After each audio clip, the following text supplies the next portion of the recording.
Hello students, मैं educator Sonia. आज आपको एमएड, एमफिल, एमए एजुकेशन में जो हम रिसर्च करते हैं उसका जैसे सैम्पलिंग इम्पोर्टेंट होता है, उसी तरह से हाइपोथेसिस। बिना हाइपोथेसिस के आप कोई भी रिसर्च प्रोजेक्ट नहीं कर सकते। तो आज मैं वही आपसे डिस्कस करूंगी। तो चलिए कंटेंट स्टार्ट करते हैं। Meaning of hypothesis. सबसे पहले हम जानते हैं हाइपोथेसिस होती क्या है। Hypothesis consist of two words, that is hypo plus thesis. Hypo means tentative और subject to the verification. Thesis means statement about solution of the problem. That means आप समझ सकते हो हाइपो क्या है, एक टेंटेटिव, मतलब जो हमें वेरिफिकेशन करना है। मतलब हम कहते हैं ना, एक इन्फ्रेंस जो हमें सॉल्व करना है। और थीसिस क्या, एक स्टेटमेंट है। मतलब जैसे हम कोई समस्या आती है तो उसका एक परमानेंट सॉल्यूशन नहीं करते, टेम्परेरी सॉल्यूशन लेके चलते हैं। इसी तरह से हाइपोथेसिस क्या होती है, टेम्परेरी सॉल्यूशन या स्टेटमेंट ऑफ द प्रॉब्लम होती है, ठीक है, या सॉल्यूशन ऑफ द प्रॉब्लम होती है। So hypothesis offers a solution of the problem that is to be verified empirically and based on some rationale. In hypo means composition of two or more variables. अभी कौन से variables की बात कर रहे हैं, इंडिपेंडेंट और डिपेंडेंट वेरिएबल्स की।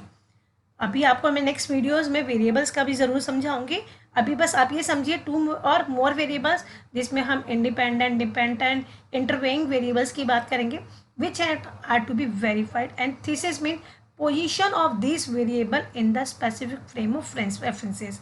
मतलब क्या है, जब हम हाइपोथेसिस लेते हैं तो हमें वेरिएबल्स लेने होते हैं और जिसको हमें वेरीफाई करना होता है, क्योंकि बिना वेरिफिकेशन के आप किसी भी चीज़ को जस्टिफाई नहीं कर सकते।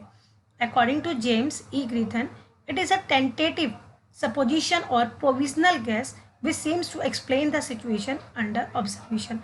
अगर हम hypothesis की बात करें तो ये किस सिचुएशन में काम करता है, ऑब्जर्वेशन में काम करता है।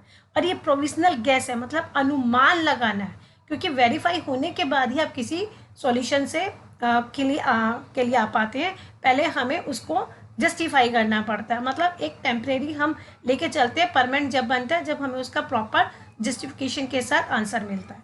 तो hypothesis guides the thinking process. It is a tentative generalization, मतलब टेंटेटिव है, टेम्परेरी रिजल्ट है, जो हम काम कर कर पता लगाते हैं क्या जो हमने लिया है वो सही है या गलत है, या हम किस दिशा में काम करेंगे। हाइपोथेसिस की करेक्टरिस्टिक्स क्या है, देखियो, कंसेप्चुअल क्लैरिटी, मतलब ये हमारा जो कॉन्सेप्ट है जिस पे हम काम करना चाह रहे हैं उसकी क्लैरिटी मांगता है। क्लैरिटी मांगता है मतलब ये मानता है कि आपको पता होना चाहिए, जो कॉन्सेप्ट है वो आपके माइंड में क्लियर है। स्पेसिफिक होना चाहिए। रिसर्च कैसी होती है, रिसर्च स्पेसिफिक होती है, किसी स्पेसिफिक प्रॉब्लम के ऊपर आप काम करते हैं। ऐसा तो नहीं है कि आप किसी भी चीज़ को उठाए और रिसर्च बना लिया, नहीं, हमें किसी स्पेसिफिक टॉपिक पे काम करना पड़ता है। और टेस्टेबिलिटी, अब हाइपोथेसिस कैसे बनते हैं, जिसको आप टेस्ट कर सको, ठीक है। एवेलेबिलिटी ऑफ टेक्निक, अब टेक्निक जो आप लगा रहे हो वो अवेलेबल भी होनी चाहिए।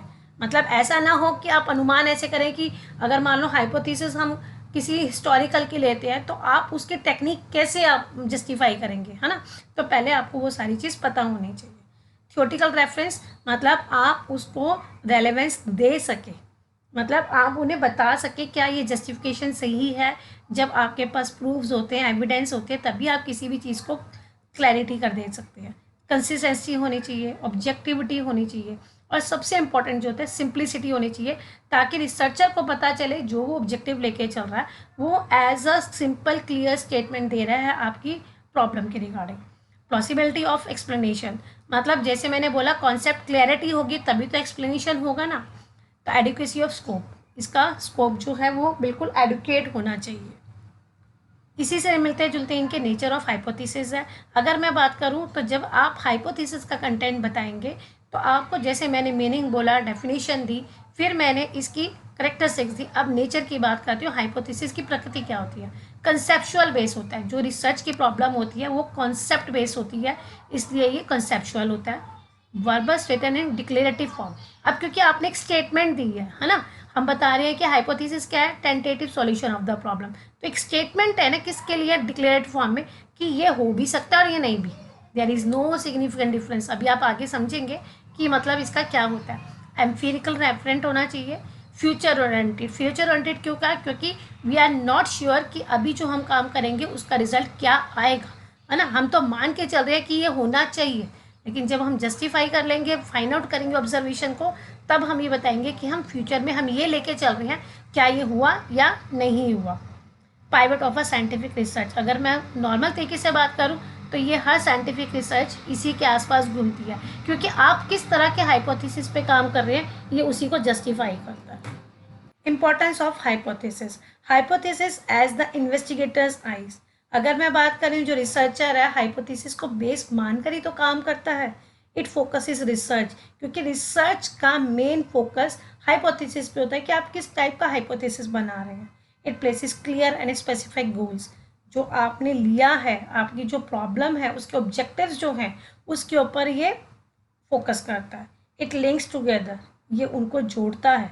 इट प्रिवेंट्स ब्लाइंड रिसर्च, क्योंकि हमें नहीं पता फ्यूचर में क्या होगा, तो ये जो है ब्लाइंड रिसर्च की तरह उसको रोकने पर, जैसे हमें जा रहे हैं तो हमें नहीं पता कि क्या डायरेक्शन होगा, क्या रिजल्ट आएगा, तो ये ब्लाइंड रिसर्च को प्रिवेंट करता है। As a sort of guiding light, अगर मैं बोलूँ कि ये लाइट डालता है, हमें गाइड करता है, मतलब हमें एक डायरेक्शनल देता है, तो हाइपोथेसिस हमें हमेशा ही रिसर्च के लिए एक बेस का काम करता है। Function of hypothesis, it is a temporary, मैंने जैसे फर्स्ट स्लाइड में ही बताया था, ये टेम्परेरी सॉल्यूशन है, परमानेंट नहीं है। जस्टिफिकेशन के बाद वो परमानेंट स्टेटमेंट बनती है। हम इस सभी बोल रहे हैं temporary solution of a problem concerning with some truth which enables an investigator to start his research work, मतलब हमें स्टार्ट करने के लिए, बेस बनाने के लिए हाइपोथेसिस बनाने पड़ते हैं। ऑब्जेक्टिव के बाद हमें हाइपोथेसिस ये बनाने पड़ते हैं। It may be applicable, it may not be, there is no significant difference between the, जो भी आप लेके चल रहे हैं, तो हम ये मान के चलेंगे कि जो भी हम ले रहे हैं उनमें अंतर नहीं है ना, या है, जो भी आप लेंगे। तो अभी आगे टाइप्स पढ़ेंगे तो आपको क्लियर होगा कि मैं किस बात के लिए बता रही हूँ।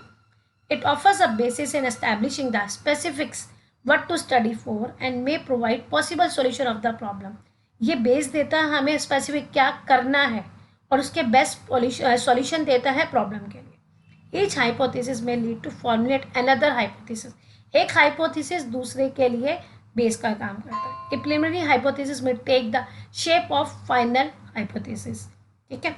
Each hypothesis provide the investigator with definite statement which may be objectivity tested and accepted or rejected, ये दो वर्ड्स याद करने हैं, एक्सेप्टेड और रिजेक्टेड, क्योंकि जब भी हम हाइपोथेसिस बनाते हैं, लाइक का नल हाइपोथेसिस है, तो हम एक्सेप्ट कर रहे हैं जो हाइपोथेसिस हमने बनाई या रिजेक्ट किया, उसके बेसिस को चेक करने में मदद करता है। And leads for interpreting result and drawing conclusion that is related to original purpose, अगर हाइपोथेसिस जो है एक डेफिनेट स्टेटमेंट बनाने में रिसर्चर की मदद करता है, उसको ओरिजिनल पर्पस से रिलेट करता है। अब हम बात करते हैं जो अभी मैंने आपको लास्ट स्लाइड में बोला कि फॉर्म्स ऑफ हाइपोथेसिस, क्योंकि ये हमें कैसे पता चलता है कि किस तरह का हाइपोथेसिस हमें लेना है। तो पहला है क्वेश्चन फॉर्म, डिक्लेरेटिव फॉर्म, जिसमें हम डिक्लेयर कर देते हैं कि हाँ इस तरह से काम होगा। डायरेक्शनल फॉर्म, अगर हम पॉजिटिव नेगेटिव कोई भी एक ही दिशा में बोले कि there is a significant difference, that means आप डायरेक्शन देके चल रहे हैं। नॉन डायरेक्शनल, जैसे हमने बोला कोई दिशा नहीं है, कुछ नहीं पता।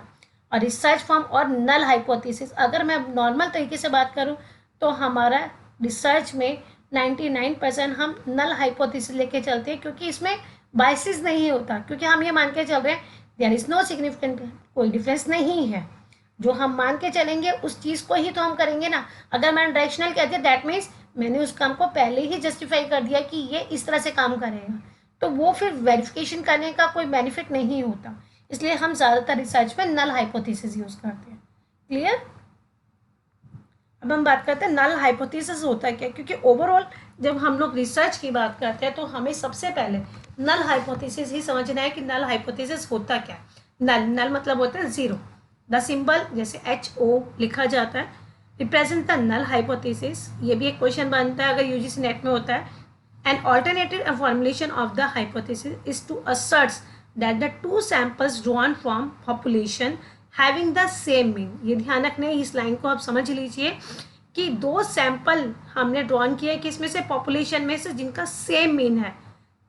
ही सॉरी यहाँ पे ही गलत लिखा हुआ है। Null hypothesis or trial hypothesis asserting that no difference exists between population parameters, क्योंकि पॉपुलेशन के पैरामीटर्स होते हैं और सैंपल के इन्फ्लुएंसेस होते हैं, तो ये आपको ध्यान रखना है। तो इसमें दो तरह के एरर होते हैं, एक होता है हमारा टाइप 1 एरर और एक होता है हमारा टाइप 2 एरर। ठीक है, अब ये वाला क्वेश्चन अगर मैं बात करूँ यूजीसी नेट एजुकेशन जितने भी ऑब्जेक्टिव रिसर्च रिलेटेड पेपर्स होते हैं उनमें ये क्वेश्चन बहुत आता है। इस बात को समझना कि दोनों में डिफरेंस क्या है, टाइप 1 एरर और type 2 error. When an alternated hypothesis का जो साइन है वो H1 है, मे बी एक्सेप्टेड, एंड H0 मतलब मैंने बताया था नल हाइपोथेसिस इज रिजेक्टेड। ध्यान दीजिए, दोबारा रिपीट करती हूँ। When alternated hypothesis H1 may be accepted and H0 मतलब null hypothesis is rejected, it shows that obtain difference exist करता है, जो डिफरेंस है, and not due chance or sampling error. मतलब क्या है कि एक ऑल्टरनेटेड हाइपोथेसिस को आपने एक्सेप्ट किया, नल हाइपोथेसिस को रिजेक्ट किया, तो उसमें क्या है, जो डिफरेंस एग्जिस्ट किया है वो किस वजह से नहीं है, सैम्पलिंग एरर की वजह से नहीं है, बाय चांस नहीं है। ठीक है, इसी तरह से टाइप 2 एरर की बात करो तो when null hypothesis is accepted, जैसे इसमें था हमने क्या लिया था, ऑल्टरनेट हाइपोथेसिस एक्सेप्ट हुआ था, नल हाइपोथेसिस रिजेक्ट हुआ था। इसमें हम क्या कह रहे हैं, टाइप 2 एरर में नल हाइपोथेसिस एक्सेप्ट हुआ और ऑल्टरनेटिव हाइपोथेसिस रिजेक्ट हो जाता है, क्योंकि ये इंडिकेट करता है कि डिफरेंस है किसकी वजह से, चांस सैम्पलिंग एरर की वजह से भी हो सकता है या सैम्पलिंग या चांस की वजह से भी हो सकता है। तो आपको ये बात क्लियर हो गई कि तो टाइप 1 कब होता है, टाइप 1 एरर होता है जब हम नल हाइपोथेसिस को एक्सेप्ट कर लेते हैं और हम ऑल्टरनेट हाइपोथेसिस को एक्सेप्ट करते हैं और नल हाइपोथेसिस को ट्रू होते हुए भी रिजेक्ट कर देते हैं। ये ध्यान रखना, ट्रू होते हुए नल हाइपोथेसिस को रिजेक्ट करते हैं तो वो टाइप 1 एरर होता है। जब हम नल हाइपोथेसिस को एक्सेप्ट करते हैं और ऑल्टरनेटिव हाइपोथेसिस को रिजेक्ट करते हैं जबकि वो फॉल्स होता है तो हमारा टाइप 2 एरर होता है। क्लियर? अब कंक्लूड करना ज़रूरी होता है। जब भी हम कोई क्वेश्चन ऐसे अटैम्प्ट करते हैं रिसर्च का, आपका जो सेमेस्टर की बात करें तो फर्स्ट रिसर्च के जब भी आप टॉपिक पढ़ेंगे तो उसमें बेस में आपको सैम्पलिंग पढ़ना होगा, रिसर्च क्या होता है, हाइपोथेसिस क्या होता है, उसका ये बेस का काम करता है। अभी तो मैंने एक छोटी सी वीडियो बनाई है कि हाइपोथेसिस होता क्या है, क्योंकि जब हम नए नए कंटेंट में आते हैं तो हमें नहीं पता होता कि उसके बारे में हमें क्या पढ़ना है। तो थोड़ा सा हाइपोथेसिस यही बोलता है कि ये क्या है, एक टेंटेटिव सॉल्यूशन है किसका, प्रॉब्लम का, जो हम रिसर्च के लिए लेके चले हैं, क्योंकि हम पहले ही मान के चलते हैं कि इसमें कोई भी डिफरेंस नहीं आएगा जो ऑब्जेक्टिव्स हमने लिए हैं, क्योंकि हर हाइपोथेसिस के साथ ऑब्जेक्टिव के साथ हमें हाइपोथेसिस फ्रेम करना होता है। The researcher may decide to differ any hypothesis or theories until he has some empirical evidence upon which is to be based them.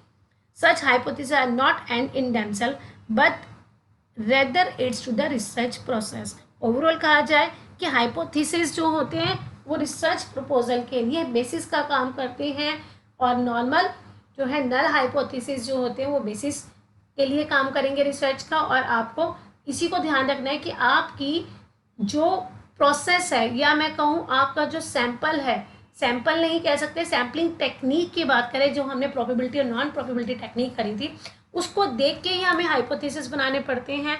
अब ये भी चीज़ आपको देखनी है कि हमारा टाइप ऑफ रिसर्च कौन सा है, क्वालिटेटिव है, क्वांटिटेटिव है, उसमें वेरिएबल्स क्या लिए हैं, इंडिपेंडेंट लिए हैं, डिपेंडेंट लिए, इंटरवेइंग लिए, कंट्रोलिंग लिए, ये सारे वेरिएबल्स भी आपको चेक करने हैं। उसके बाद आप ये सोचेंगे कि मुझे कौन सी इवैल्यूएशन टेक्निक लगानी है, क्योंकि अभी हमने कॉन्सेप्ट में पढ़ा था ना नेचर में कि आपके पास एवेबिलिटी ऑफ टेक्निक है या नहीं है, तो हाइपोथेसिस उसी बेस पे बनाने पड़ते हैं। ओवरऑल आप एक ये नहीं कह सकते हो कि ये ऑब्जर्वेशन टेक्निक है तो हमें जब कोई भी चीज़ अवेलेबल होगी हम उसी के हिसाब से कर लेंगे, नहीं, हमें इसके लिए पूरा प्रॉपर एक जस्टिफिकेशन बनाना पड़ता है। क्योंकि जो हम सबसे पहले जब हम बात करते हैं तो रिसर्च बनाते हैं तो रिसर्च में हम पहले टॉपिक समस्या लेते हैं, स्टेटमेंट ऑफ द प्रॉब्लम बनाते हैं, फिर उसके ऑब्जेक्टिव फ्रेम करते हैं कि हमारा ये रिसर्च करने का क्या उद्देश्य है और उस उद्देश्य के हिसाब से ही हम हाइपोथेसिस बनाते हैं। क्लियर? Thank you.